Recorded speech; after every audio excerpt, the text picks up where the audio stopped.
You know, when money was first invented, mostly around in ancient Greece, the original silver coins all bore the likenesses of gods and goddesses on them. One of the most popular coins in the ancient world was the Athenian owl, which was the main coin of Athens. It was to the ancient world what the dollar is to the global economy today. And then the Romans came along and they started making gold and silver coins. But their image on the coin was no longer the gods and goddesses and the symbols of nature, but of Caesar, of the power of man on earth. And that was the beginning of the shift of money from being connected to something kind of sacred and mystical to being more representative of the power of the state. And today our money follows in that same tradition. We see almost exclusively the picture of old presidents, male white leaders of our nation, printed on our money.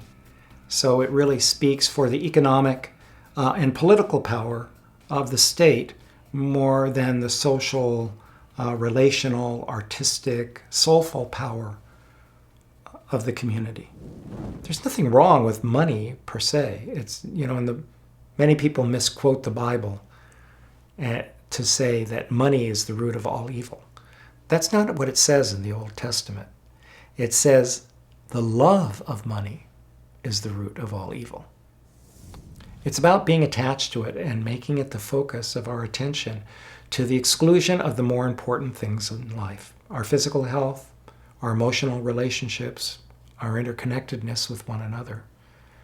So for many of us, it isn't so much about doing away with money or creating a whole new monetary system, but right-sizing money so that money doesn't have a disproportionate power in our psychology, in our emotional life, in our personal lives, where it becomes more our tool than our master.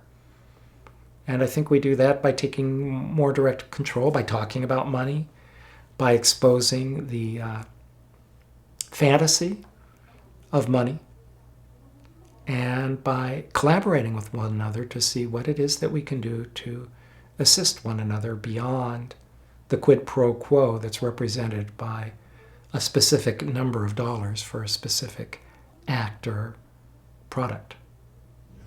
I think the thing that has gone off is our fantasy of what is real wealth.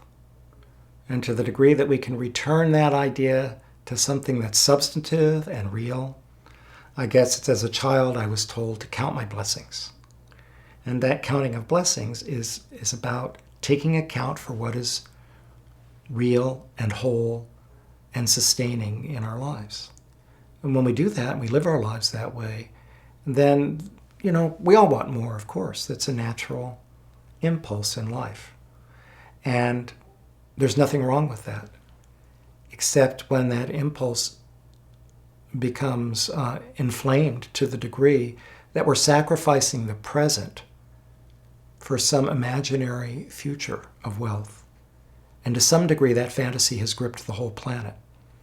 We're sacrificing our present air quality and water quality and our forests and even the planet itself as it's succumbing to global warming for some kind of a fantasy of some future better life that all this wealth will buy once we convert all our natural resources into this big hoard.